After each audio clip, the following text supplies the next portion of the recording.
வணக்கம் மக்களே, நான் உங்கள் மணிராஜ். இது நம்ம சேனல் 1-to-1 ஸ்போர்ட்ஸ். இன்னைக்கு என்னன்னா போஸ்ட் மேட்ச் பிளே ஆஃப் கனவை இத்துடன் தமிழ் தலைவாஸ் இது மறந்துடுங்க.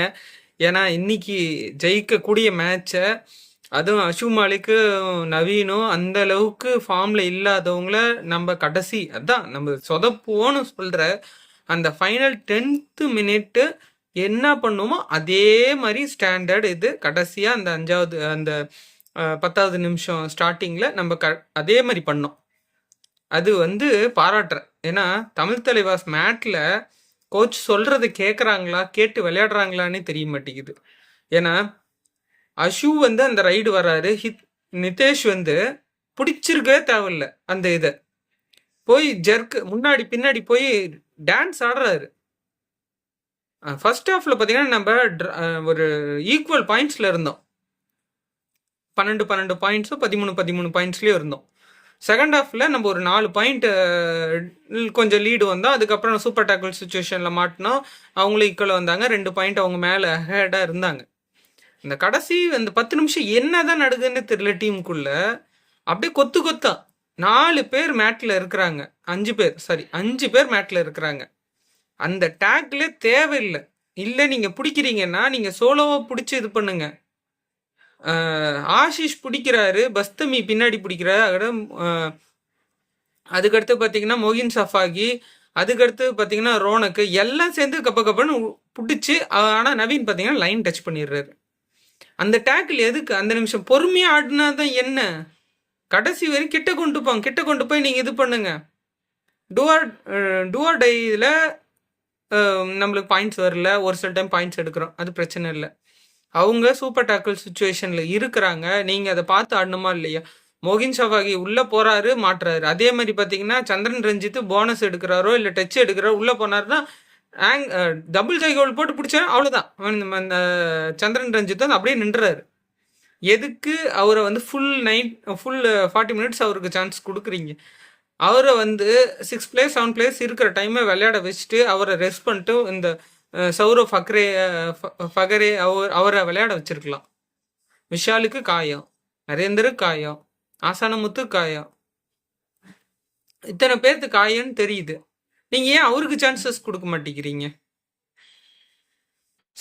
சச்சின் நடுவில் வராரு, ஒரு பாயிண்ட் எடுக்கிறாரு. அதுக்கப்புறம் ஒரு மேட்ச்சில் தடவுறாரு, போய் ஆப்னண்ட்டை டச்சோ இல்லை கிக்கோ யூஸ் பண்ணால் தான் பாயிண்ட் கிடைக்கும்.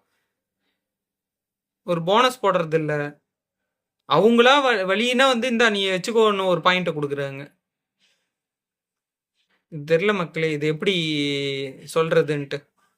11 பாயிண்ட் டிஃப்ரென்ஸில் ஃபர்ஸ்ட் லெக்கில் 13 பாயிண்ட் டிஃப்ரென்ஸில் தோற்றோம். செகண்ட் லெக்கில் 11 பாயிண்ட் வித்தியாசத்தில் தோற்றோம். பிளே ஆஃப் கனவு மறந்துடுங்க. இனி இருக்கிறது பெஞ்ச் ஸ்ட்ரென்த் வச்சு விளையாடுங்க. நான் கான்ஃபிடென்ட் இல்லாத டேக்கிள் போகாதீங்கன்னு நான் ஒவ்வொரு மேட்சும் நான் சொல்லிக்கிட்டு இருக்கிறேன். தமிழ் தலைவாஸ் இதை பார்த்தீங்கன்னா நீங்களே இது பாருங்கள். திருப்பி அந்த வீடியோ போட்டு பாருங்கள். கான்ஃபிடென்ட் இல்லாத ஒரு டேக்கில் இனிஷியேட் பண்ணி கொத்த பாயிண்ட்டு நீங்கள் லாஸ்ட்டு 10 மினிட்ஸ் அந்த ஒரு இதுதான் நம்மளை இப்போ மாற்றிருச்சு. 11 பாயிண்ட் அந்த இதில் ஒரு 4 பாயிண்ட்டும், அதுக்கடுத்து ஆல் அவுட் சுச்சுவேஷனில் ஒரு 3 to 4 பாயிண்ட் வந்ததும் அப்படியே டர்ன் அரவுண்ட் பண்ணிருச்சு. பார்த்தீங்கன்னா 9 to 10 பாயிண்ட் லீடில் போயிட்டாங்க அப்பயே. அதுக்கப்புறம் நம்ம ஃபாஸ்ட்டாக போய் நீங்கள் என்ன எவ்வளோ தான் எடுத்துருவீங்க? அவங்க கேம் ஸ்லோ டவுன் பண்ணிடுவாங்க.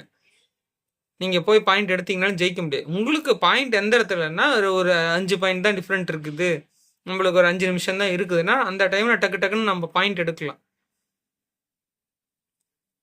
சொல்லிக்கிறதுக்கு ஒன்றும் இல்லை. கோச் சொல்கிறது இவங்க கேட்குறாங்களா, மேட்டில் கேட்குறாங்களா? அதுவும் பஸ்தமி எல்லாம் பார்த்தீங்கன்னா நிதேஷ் இந்த இதில் நீங்கள் ஓவர் கான்ஃபிடென்ட் இருக்கக்கூடாது. திருப்பியும் சொல்கிறேன், நீங்கள் போய் பிடிக்கிறீங்கன்னா அது பிடிக்கவே இல்லை. அஷு அந்த இது உள்ளே போயிட்டு வெளியே வராரு, இன்னொரு பக்கம் போயிட்டு திருப்பி வராருன்னா நீங்கள் எதுக்கு ஜர்க் கொடுக்குறீங்க? முன்னாடி போய் தேவையில்லாத அந்த இது. இப்போ நீங்கள் அவுட் ஆனீங்க, அந்த இடத்துல ரோனக் ஆஷிஷ் விளையாட வேண்டியதாக இருந்தது. ஆஷிஷ் அந்த டேக்கிள் போக வேண்டியதாக இருந்தது. மொகின் சஃபாக்கி அந்த இடத்துல அந்த டேக்கிள் போக வேண்டியதாக இருந்தது. ஒரு பிளேயர் பண்ணுற மிஸ்டேக் ஒட்டுமொத்த டீமுக்கு ஃபெயில் அந்த இடத்துல வருது. எவ்வளோ பொறுமையாக ஆடுறாங்க, எவ்வளோ கலெக்டிவ் ஆடுறாங்க, நம்மளை உள்ளே வர வச்சு பிடிக்கிறாங்க.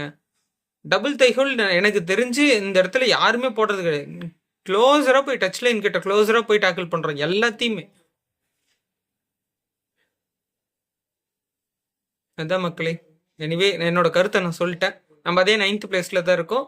என்ன இந்த இதில் என்னென்னா நம்ம 8 தோத்துருந்தோம், இப்போ 9வதாக தோத்துருக்குறோம். இன்னும் அடுத்த மேட்சும் தோத்தோன்னா 10 மேட்ச் தோத்தது, 5 வின்னு தான், ஒரு ட்ரா. அதே 33 பாயிண்ட்ஸில் இருக்கும். அவங்க தபங் டெல்லி வந்து செகண்ட் பிளேஸ் போயிட்டாங்க 48 பாயிண்ட்ஸில். 48ன்னு தான் நினைக்கிறேன். 48 பாயிண்ட்ஸில், ஏன்னா 43ல் இருந்தாங்க, 48 போயிட்டாங்க, செகண்ட் பிளேஸ்க்கு போயிட்டாங்க. இனி விளையாடுற மேட்ச் கொஞ்சம் யோசிச்சு எல்லா பிளேயர்ஸ்டையும் பேசி விளையாடுங்க. இன்ஜுரியில் இருக்கவங்கள அவங்கள ஏன் ஆட வைக்கலன்னு நான் கேட்கல. ஏன்னா இன்ஜுரி பிளேயர்ஸ் அவங்க ஃபிட்டாக வரணும், அடுத்த சீசனுக்காவது ஃபிட்டாக வரணும். அதனால நீங்கள் கையில் இருக்கிற ஒரு மேட்ச், அவங்க நவீனை நீங்கள் அந்த அளவுக்கு டேக்கிள் பண்ணி உட்கார வச்சிங்க, அஷு அந்த அளவுக்கு டேக்கிள் பண்ணி உட்கார வச்சிங்க. ஆனால் நீங்கள் கடைசி அந்த 10 நிமிஷம் உங்களுக்கு வந்து அந்த மேட்சை எப்படி கொண்டு போகணுன்னே மேட்டில் யாருக்குமே தெரிய மாட்டேங்குது. ஒரே ஒரு யார் மோகின் சஃபாகி மட்டும்தான் அந்த இடத்துல இது பண்ணிக்கிட்டே இருக்காரு, ரைட் போய் பாயிண்ட்ஸ் எடுத்துக்கிட்டே இருக்கிறாரு, விஷால் எடுத்துகிட்டு இருந்தாரு. அதுக்கப்புறம் யார் சந்திரன் ரஞ்சித் போறாரு, உள்ளே போனோடனே கப்புன்னு அழுத்துனா நின்றுக்கிறாரு, அவ்வளோதான். எனக்கு தெரிஞ்ச டோட்டலாக எந்த பிளேயர் அடுத்த சீசன் வேணுமோ அவங்களுக்கு சான்ஸ். நான் இன்னொன்று சொல்கிறேன், பஸ்தம்மியும் ஒரு 2 மேட்ச் உட்கார வச்சு அந்த இடத்துல நிதின் சாண்டில் இறக்குங்க. அவரும் விளையாண்டு பார்க்கட்டும். அடுத்த சீசன் அவர் அந்த பிளேஸ்க்கு சூட் அவரா பேக்கப்பாக வச்சுக்கலாமா என்னன்னு நீங்கள் அதை பாருங்கள். பஸ்தமி நல்லா விளையாடலன்னு சொல்ல, எக்ஸலன்ட் பிளேயர் தான். ஆனால் அவர் தான் எக்ஸ்பீரியன்ஸ் பிளேயரு. ஆனால் அவர் மேட்டில் என்ன பண்ணுறாருன்னு தெரிய மாட்டேங்குது. நிதேஷ் வந்து ஓவர் எந்துவாக விளையாடுறதுனால சீக்கிரமாக அவுட் ஆயிடுறாரு. கொஞ்சம் அதை கவனித்து விளையாண்டுருந்தாருன்னா இந்த மேட்ச் நம்ம கைவிட்டு போயிருக்காது. அதே மாதிரி அந்த ஒரு ரைடு வந்து கேர்ஃபுல்லாக விளையாண்டுருந்தா அதுவும் ஒரு காரணம் தான். சரி மக்களே, அடுத்த வீடியோவில் பார்ப்போம். இது சொல்லணும்னு தோணுச்சு, வந்து சொல்லிட்டேன். தமிழ் தலைவாஸ் வந்து 21, அவங்க வந்து 32. டோட்டலாக பார்த்தீங்கன்னா 11 பாயிண்ட் டிஃப்ரென்ஸில் டபங் டெல்லி ஜெயிச்சிருச்சு, செகண்ட் பிளேஸ் போயிட்டாங்க. நாம் தோத்துட்டோம். நம்ம அதே 9th பிளேஸ்லேயே தான் உட்காந்துட்டு இருக்கோம். ஏன்னா நம்மளுக்கு கீழே வந்து குஜராத் ஜெயின்ஸ் இருக்காங்க 10th பிளேஸில்.